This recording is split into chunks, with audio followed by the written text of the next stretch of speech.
Cabinet সিদ্ধান্ত নিয়েছে যে এলডিসি গ্র্যাজুয়েশনের জন্য বাংলাদেশ তাদের যথাসময়ে তারা তাদের কার্যকর পদক্ষেপ গ্রহণ করবে। এই যে ৩-৪ রকম বিষয়টা, সেটা কিন্তু ইতিমধ্যেই গত এক সপ্তাহে কিন্তু আমরা লক্ষ্য করেছি। ব্যবসায়ীরা দাবি রাখলো 2-3 বছর পিছিয়ে দেওয়ার জন্য। আমরা ক্যাবিনেটের ঘোষণা আসলো তারা এলডিসির গ্র্যাজুয়েশনের পথে এগিয়ে যাবে।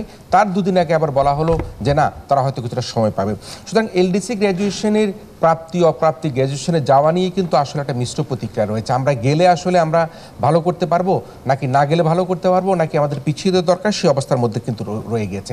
আমরা একটা কথা তো সবাই স্বীকার করতে পারি, সেটি হচ্ছে যে গত আওয়ামী সরকারের আমলে আমাদেরকে নানা রকম ভুল তথ্য, মিথ্যা তথ্য, অসত্য তথ্য দিয়ে কিন্তু আমাদের পরিসংখ্যানকে ফুলিয়ে ফাঁপিয়ে দেখা হতো, আমাদের অর্থনীতিকে ফুলিয়ে ফাঁপিয়ে সারা বিশ্বে দেখানো হতো, এবং ভুল, মিথ্যা এবং অতিরঞ্জিত তথ্যের গল্প এবং বয়ান শুনিয়ে বিদেশিদেরকেও এক ধরনের সন্তুষ্ট করবার চেষ্টা করা হতো। আমরা কি দেখেছি আমাদের বিগত সময়ে, যখন আমরা এ ধরনের মিথ্যা তথ্যের ক্ষেত্রে আমরা দেশের রিজার্ভ নিয়ে মিথ্যা তথ্য দেখেছি, জিডিপিতে মিথ্যা তথ্য দেখেছি, রপ্তানি আয় নিয়ে আমরা মিথ্যা তথ্য দেখেছি, দারিদ্রতা, খাদ্য ও উৎপাদন, বাল্যবিবাহ, এমনকি জনসংখ্যার মতো একটা পরিসংখ্যানকেও কিন্তু সরকার একটা মিথ্যা তথ্য দিয়ে সেখানে দেখানোর চেষ্টা করেছে। সুতরাং এই যে মিথ্যা তথ্যের উপর ভর করে আমরা আমাদের এলডিসি গ্র্যাজুয়েশনের পথে আগাতে পারবো কিনা, সেটা আমাদের জন্য চ্যালেঞ্জ হবে কিনা, সেটি কিন্তু এখন আমাদের জন্য বড় একটা প্রশ্ন হয়ে দাঁড়িয়েছে। এবং সেই যে মিথ্যা তথ্যগুলো দিয়ে আমরা দেশি বিদেশি নানা জায়গার মধ্যে আমরা জানানোর চেষ্টা করেছি, সেটাকে কিন্তু এখন সরকারকে ভালোভাবে বিবেচনা নিতে হবে।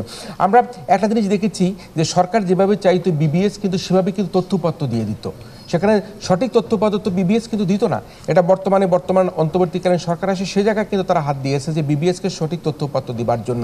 এবং আমার মনে আছে যে সাবেক প্রয়াত অর্থমন্ত্রী আবুল আল আব্দুল মুহিত একবার বললো বিবিএসের তথ্য বোগাস। আপনারা জানেন তিনি বোগাস শব্দটি খুব বেশি ব্যবহার করতেন, তিনি বিবিএসের শব্দটিকে বোগাস বলে তিনি উল্লেখ করেছেন। এই যে অতিরঞ্জিত বিষয়গুলো আমরা তখন দেখেছি, সেই বিষয়ে কিন্তু তৎকালীন অর্থমন্ত্রী বলেছে বিবিএসের তথ্যগুলো অসত্য তথ্য। সুতরাং এই অসত্য তথ্যের উপর ভর করে আমরা যদি এলডিসি গ্র্যাজুয়েশনের দিকে যাই, তাহলে আমাদের কতখানি আমরা সেটা মোকাবেলা করতে পারবো, আমার জন্য বড় প্রশ্ন হয়ে দাঁড়িয়েছে। আমরা কি দেখতেছি বিগত সরকারের আমলে, সরকার, কতিপয় রাজনীতিবিদ, আমলা এবং ব্যবসায়ীরা এ ধরনের, আমি সবার কথা বলছি না, কতিপয় ব্যবসায়ী, আমলা, সরকার, রাজনীতিবিদ, তারা একটা নেক্সাস তৈরি করে বাংলাদেশের প্রত্যেকটা ক্ষেত্রে একটা অনৈতিকতা, দুর্নীতি, লুটপাটের রাজত্ব কায়েম করেছিল।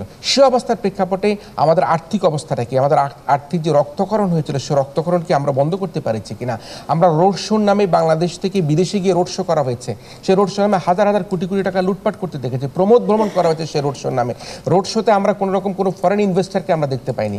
দেখেছি দুবাইতে রোড শো হয়েছে, ইউরোপে রোড শো হয়েছে, সেখানে বাংলাদেশি বিদেশিরা যারা অবস্থান করে সেই রোড শোতে তারা সেখানে অংশগ্রহণ করেছেন। এই যে নানা রকম লুটপাট হয়ে গিয়েছিল, সেই জায়গাটা কিন্তু আমাদেরকে অ্যাড্রেস করতে হবে। আমরা আমাদের ঋণ খেলাপি, কর খেলাপির কথা বলি, আমরা বলি আমাদের ঋণ খেলাপির হার কমানোর কথা সরকার বলেছে, কিন্তু যে পরিমাণে ঋণ খেলাপির হার কমেছে তার চাইতে বেশি কিন্তু ঋণ খেলাপিদেরকে অবলোপন করা হয়েছে। তাই আমাদেরকে এখন ভাবতে হবে যে আমাদের অর্থনীতিবিদরা যেটা বলছেন যে বিগত সরকার যতই ম্যানিপুলেট করুক না কেন, আমাদের এই তথ্য নিয়ে, ডাটা নিয়ে, উপাত্ত নিয়ে, রিজার্ভ নিয়ে, আমাদের প্রবাসী আয় নিয়ে, রপ্তানি আয় নিয়ে, সে কি আমরা মোকাবেলা করতে পারবো বলে আমাদের অর্থনীতিবিদরা মনে করছেন, যেহেতু আমাদের হাতে 1.5 থেকে প্রায় 15 বছর সময় এখনো হাতে আছে।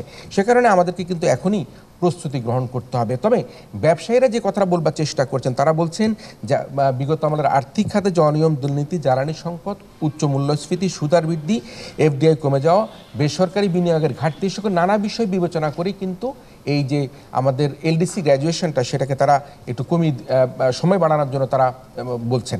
এখন যে প্রশ্নটা হচ্ছে যে আসলে এটিকে আমরা চাইলে কি করতে পারবো, বাংলাদেশ চাইলে কি আর পিছাতে পারবে কি না, সেটি একটা বড় প্রশ্ন হয়ে দাঁড়িয়েছে।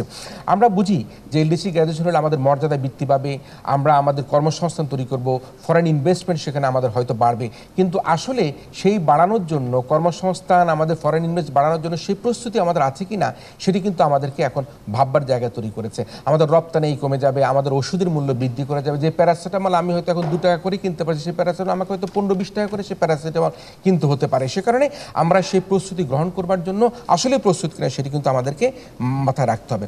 আমরা মনে করি বাংলাদেশে এখন যে বর্তমান পরিস্থিতি হয়েছে, এই পরিস্থিতির মধ্যে দিয়ে আমরা অনেক চ্যালেঞ্জ সামনে দেখতে পাচ্ছি। আমরা ঋণ খেলাপি, কর খেলাপি, বিন খেলাপি, হয়ে যারা ব্যবসায়ীরা রয়েছে তারা প্রাতিষ্ঠানিকভাবে সক্ষম হবেন সেটা কিন্তু আমরা দেখতে চাই না। আমরা ব্যবসায়ীদের কাছে উল্লেখ করতে চাই আপনারা নিজেরা স্বাবলম্বী হন। শুধুমাত্র সরকারের স্টিমুলাস প্যাকেজ নিয়ে সেই স্টিমুলাস প্যাকেজের টাকা নিয়ে কতিপয় ব্যবসায়ী তারা এক ব্যাংক থেকে আরেক ব্যাংকে নিয়ে বিদেশে পাচার করে দিবেন, তাহলে কিন্তু সে ব্যবসায়ীরা আমরা কিন্তু সেখানে দাঁড়াতে পারবো না।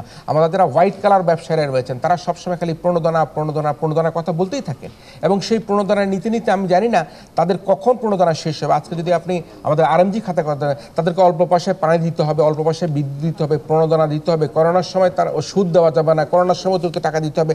আমি ব্যবসায়ীদের উদ্দেশ্যে হাত জোর করে বলতে চাই, আপনারা এই দেশকে এগিয়ে নিয়ে যাওয়ার জন্য আপনাদের দায়িত্ব। আপনারা অবশ্যই খেয়াল রাখবেন যাতে আমাদের এই ভবিষ্যতে এই ব্যবসায়ীদের উপর কোনো রকমভাবে কোনো কালিমা লিপ্ত করার কোনো সুযোগ না থাকে। তাই আমি মনে করি শুধু ব্যবসায়ীদের সরকারের উপর নির্ভরশীলতা কমিয়ে দিয়ে তারা নিজেরাও কিন্তু স্বাবলম্বী হওয়ার চেষ্টা করবেন। আমরা অতি সম্প্রতি দেখেছি যে আমাদের মাননীয় প্রধান উপদেষ্টা চীন সফরে যাবেন। আমি জানি না এই চীন সফরে আমরা হয়তো আশাবাদের জায়গায় তৈরি করবে, কিন্তু ভূ রাজনৈতিক পরিস্থিতি, আন্তর্জাতিক রাজনৈতিক পরিস্থিতি এই চীন সফরের ক্ষেত্রে আমরা আশাবাদের জায়গা তৈরি হলো সেটা কিন্তু আমাদেরকে অন্য দিক থেকে চ্যালেঞ্জের মধ্যে ফেলে কিনা সেটা আমাদেরকে ভাবতে হবে। মার্কিন যুক্তরাষ্ট্রের যে শুল্ক নীতি এখন আমরা দেখতে পাচ্ছি, ট্রাম্প যেভাবে তার শুল্ক নীতিটাকে পরিবর্তন করেছে সেটি আমাদেরকে ভবিষ্যতে কোনো চ্যালেঞ্জের মধ্যে ফেলবে কিনা সেটি কিন্তু আমাদেরকে ভাবতে হবে। আমাদেরকে এমন একটা অবস্থার মধ্যে আমরা এখনও রয়ে গিয়েছি, সেটা হচ্ছে আমরা গরিবের বউ। সকলের ভাবি মনে হয় যে আমাদেরকে এই পার্শ্ববর্তী দেশ ধরে টানাটানি করে, আন্তর্জাতিক দেশ রাষ্ট্র ধরে টানাটানি করে। সুতরাং চীন বলি, ভারত বলি, মার্কিন যুক্তরাষ্ট্র বলি, ইউরোপীয় ইউনিয়ন বলি, যাই বলি না কেন, আমরা যদি নিজেদের সক্ষমতা বৃদ্ধি করতে না পারি তাহলে কিন্তু আমরা অন্যের শুল্ক নীতির উপর আমাদেরকে নির্ভরশীল হয়ে থাকতে হবে। তবে আমি একটা সুপারিশ করতে চাই অন্তর্বর্তীকালীন সরকারের কাছে। এখানে বারবার কথা হচ্ছে প্রফেসর ডক্টর ইউনূসের কথা। আমরা মনে করি he is a pride, he is a person যারা সারা পৃথিবীতে আমাদের জন্য গর্বের বিষয়। কিন্তু যখন এলডিসি গ্র্যাজুয়েশন হয়ে যাবে ততদিন পর্যন্ত কি প্রফেসর ডক্টর ইউনূস কি তিনি দায়িত্বে থাকবেন? তিনি কতদিন দায়িত্বে থাকবেন? নিশ্চয়ই একটা গণতান্ত্রিক সরকার ক্ষমতায় আসবেন, তারা কি এটা হ্যান্ডেল করতে পারবে কিনা? তার সময় যদি আমরা এলডিসি গ্র্যাজুয়েশনটা করে গেলাম, পরবর্তী রাজনৈতিক সরকার মোকাবেলা করার সক্ষমতা আছে কিনা ভঙ্গুর অর্থনৈতিক ক্ষেত্রে, সেটি কিন্তু আমাদেরকে ভাবতে হবে। আমরা যেটা ভাবি যে বাংলাদেশ ফার্স্ট, নিশ্চয়ই আমরা সেটা ভাবি। বাংলাদেশকে ফার্স্ট বিবেচনা করে আমরা একটা দাবি রাখতে চাই, সেটি হচ্ছে অন্তর্বর্তীকালীন সরকারের কাছে আপনারা অবশ্যই অর্থনীতিতে যারা বরেণ্য গবেষক রয়েছেন, গবেষণা সংস্থা রয়েছেন, যারা অর্থনীতিবিদ রয়েছেন, তাদের সমন্বয়ে একটা কমিটি গঠন করেন, এবং সেই কমিটি গঠন করে শুধু আমলা নির্ভর কমিটি নয়, সেই কমিটির মাধ্যমে যেমন সিপিডির আপার রয়েছেন, পিআরআই রয়েছেন, তাদেরকে নিয়ে সেই কমিটির মাধ্যমে অন্তর্ভুক্ত করে আমরা এলডিসি গ্র্যাজুয়েশনকে কিভাবে আমরা মোকাবেলা করতে পারবো, আমরা কীভাবে তার সুফল নিতে পারবো, তাহলে কিন্তু আমি মনে করি যে আমরা আমাদের এলডিসি গ্র্যাজুয়েশনের যে আমরা উদ্যোগ নিয়েছি সেই উদ্যোগটা আমরা সাকসেস করতে পারবো। আমি একটা কথা বলতে চাই, সেটি হচ্ছে যে বর্তমান যে রাজনৈতিক পরিস্থিতি পরিবেশ রয়েছে, আমাদের যে ধর্ষণ, মব কালচার চলছে, আমাদের যে আর্থিক খাতের যে আমাদের রক্তক্ষরণ হয়েছে, এই সব কিছুকে কিন্তু মোকাবেলা করবার জন্য কিন্তু আমাদের একটা মোক্ষম সময় এখন এসেছে। আমাদের শিক্ষার্থীরা, আমাদের তরুণরা, আমাদের যারা সচেতন মানুষ সকলে কিন্তু জাগ্রত হয়েছে, আওয়াজ তুলছে, এবং সে আওয়াজ তোলার কারণের জন্য আমি করি বাংলাদেশের ধর্ষণ প্রতিরোধ করা সম্ভব হবে, ঋণ নিয়ে যারা ঋণ মেরে দিবে তাদেরকে প্রতিহত করা সম্ভব হবে, যারা আজকে অর্থনৈতিক খাতে লুটপাট করবেন তাদেরকেও আমরা কিন্তু প্রতিহত করতে পারবো। এবং আমি রাজনীতিবিদদের উদ্দেশ্যে কথা বলি, আপনাদের যদি সদিচ্ছা না থাকে তাহলে এলডিসির গ্র্যাজুয়েশন কেন? এই যে ফার্স্ট বাংলাদেশের কথা বলি, বাংলাদেশের উন্নয়নের কথা বলি, দেশকে এগিয়ে নিয়ে যাওয়ার কথা বলি, ফ্যাসিস্ট সরকারকে বিদায়ের কথা বলেন, আওয়ামী সরকারের বিদায়ের কথা বলেন, কোনোটাই কিন্তু কার্যকর হবে না যতক্ষণ পর্যন্ত আমাদের রাজনৈতিক সদিচ্ছা না থাকবে। তাই প্রফেসর ডক্টর ইউনূসের যে উদ্যোগ, সেই উদ্যোগের পাশাপাশি আগামীতে যারা সরকার গঠন করবেন, এলডিসির গ্র্যাজুয়েশনকে যদি আমরা নিশ্চিত করতে চাই, সুফল পেতে চাই, তাহলে আমাদের রাজনৈতিক সদিচ্ছাকে অবশ্যই বাস্তবায়ন করতে হবে।